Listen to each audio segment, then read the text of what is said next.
news that we're following this morning is NBA player and Michigan native Miles Bridges has been arrested in Los Angeles. The 24-year-old is a restricted free agent and former Charlotte Hornet. He was booked on Wednesday on a felony charge. Reports say that it was a domestic violence incident. Bridges was released on a $130,000 bond. Bridges and played basketball for Michigan State University. Mama. What? Daddy choked mommy. Daddy choked mommy? Why? Because we needed to fight together. Well, what did you do? As I smacked him, and Daddy doesn't be nice. You hit him and told him to be nice?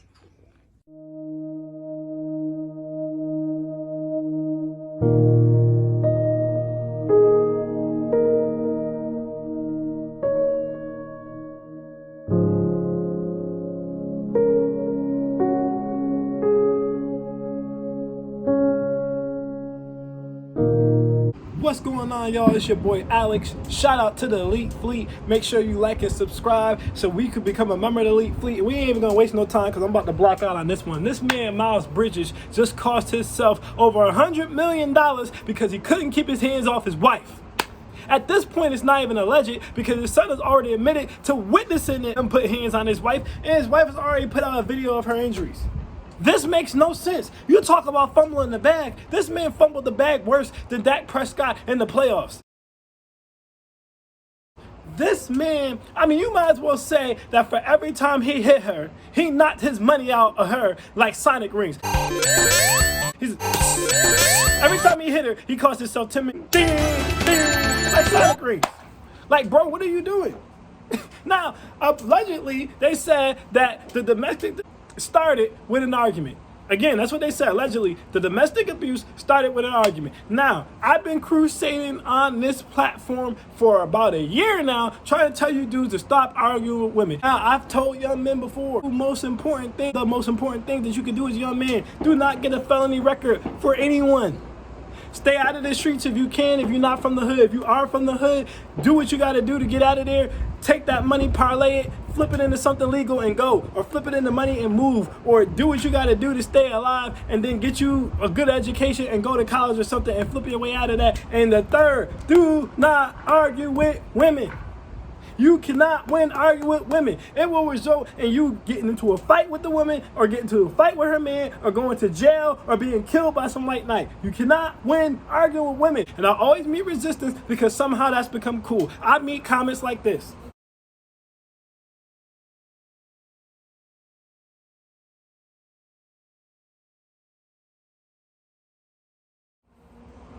And this is what happened. I told you dudes, you get into an argument with women, you cannot win. You cannot win because at the end of the day, we as men know there's certain stuff you don't say or do to other men because he might knock your ass out. But women don't understand that because rarely do they ever even fight. And when they do fight, most of the time, they don't get knocked out. And when they're talking to you and you a man, they're like, you ain't supposed to hit me. So they don't say anything crazy to you. They'll be like, yeah, yeah, that's why you got a little dick. They'll be like, yeah, yeah, that's why your grandmama died and she didn't tell you she loves you before you died. Next thing you know, you're like, ah! And you ding, ding, ding, knocking all your money away. This man cost himself upwards of $20 to $50 million a year because he could not keep his hands off his wife. Now, what they were arguing about, who knows? They possibly could have been arguing about this. Now, she says she accidentally uploaded that photo to Instagram. My problem is this: how the hell could you accidentally upload that photo to your Instagram story when it makes you size the photo and then you have to confirm you want to upload the photo? How did you do that on accident? And then besides that, what is that photo for? Who is that photo for? You could argue maybe she was sending it to her husband to do something kinky, but I highly doubt it. At the end of the day, do you have a secret OnlyFans? At the end of the day, do you have a secret sugar daddy? Because who is that photo for? Shouldn't that photo be in a vote or something after you sent it to whoever it's going to? Why is it just sitting on your phone? But that's neither here nor there. At the end of the day, it doesn't matter what they were arguing about. At the end of the day, it doesn't matter what she did. It wasn't worth $100 million. At bare minimum, I told you guys before, when you want to check a woman, you walk away. And I posted the receipts. If she's wrong and she knows she's wrong, she will come back. She will say she's sorry, and y'all can squash it like that. If you love something, let it go. If it comes back to you, it's yours. If it doesn't, fuck it. But you do not argue with her, and you do not hit her. At the end of the day, even if she didn't come back to him and they got divorced, he hasn't penciled the contract yet. He would have had to split it 50-50 unless she cheated or something like that. Then he might have been able to get off with nothing. But understand something. Even if he split it 50-50, that's still $50 million he would have had. That still would have been more than he's made so far in his career. Now that he done hit her, he done gave up over $100 million, and he's still gonna have to split if she decides to leave him now. She has a good reason now because he hit her. If she decides to leave him now, he's still gonna have to give up half of what he has, and it ain't $50 million. It makes no sense. But see, the NBA has a culture problem. The NBA has the same culture problem that the black community has, and that's the hood culture problem. See, the NBA had this problem in the late 90s and early 2000s with the Allen Iverson and the street rant era. That's why they changed the dress code of the NBA. Everybody got to wear suits and ties and all this stuff now because they were trying to help bridge that culture out. But you still see stuff like this. Now that dude talking about some NBA players don't come from the trenches no more. How is that a flex? Why is that considered an insult? You got dudes like Malik Monk talking about some, oh, that's not true. You don't know what you're talking about. You got dudes like Miles Bridges talking about some, oh, that's cat. We do come from the streets. Then he gonna go out here and he gonna post a photo with some weed and some lean. Now, granted, they just made weed legal in the NBA, but now you had to move to the next banned substance. You couldn't just smoke your weed. Now you gotta have some scissor. And so, for those of you who don't know what scissor or lean is, it's basically codeine, promethazine, Jolly Ranchers or gummy bears, and liquor. Guess what? Codeine is banned NBA substance. So they gave you weed and you like, yo, let me step it up 5, I'm gonna get me some scissor because I wanna prove that I'm from the trenches. You got Ja Morant out here threatening people online. Talking about some, see, that's the difference between me and you. We don't talk. We about to be off this right now. Like he gonna do something. Talking like he's street. People been trying to tell Ja Morant to stop talking like he's street since he's gotten online. He got dudes at his crib popping bottles like it's a music video, pouring bottles of alcohol out, drinking and all this stuff, acting like he's hood. This is Ja Morant. This is how he grew up.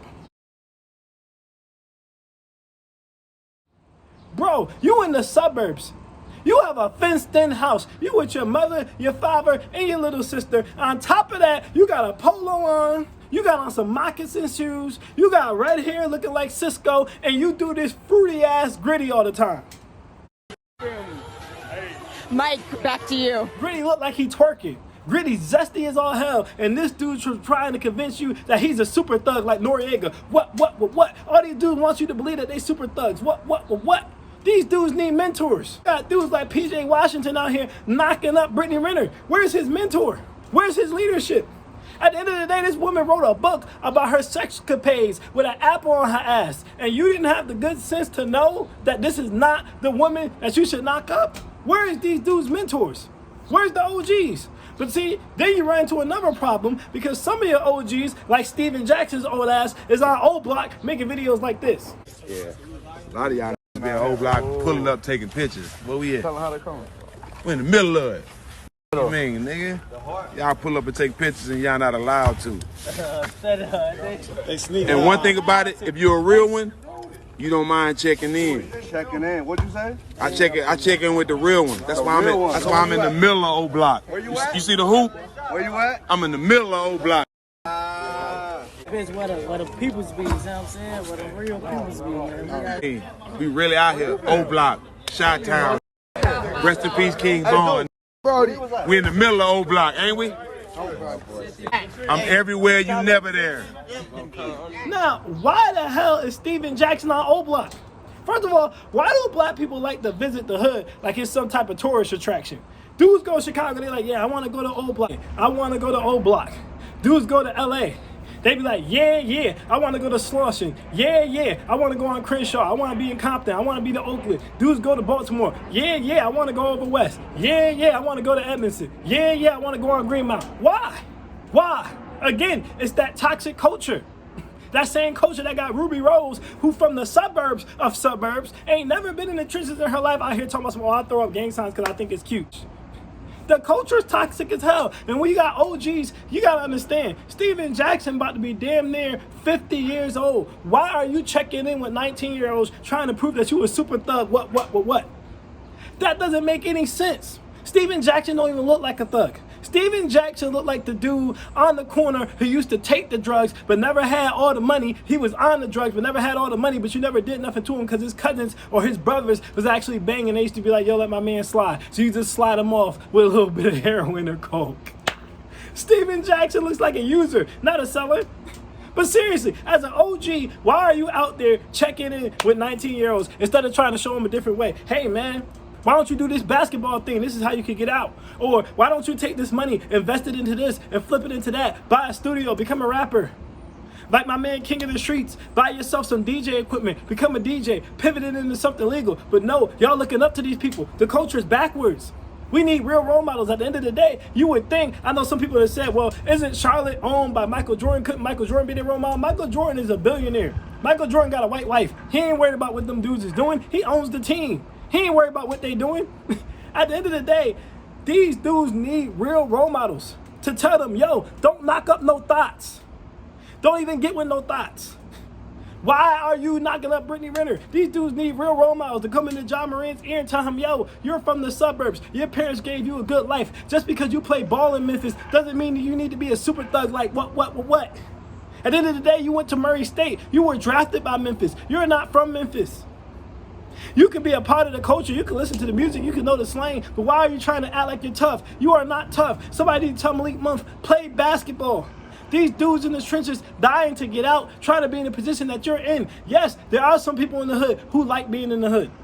There are some people in the hood who that's what they want to do. But the most of these cats, they're doing that because that's what they have to do for survival. It's not fun, it's not a game, and it's not a flex to them. They're doing that because that's what they have to do. You dudes are trying to do that because you want a cool car.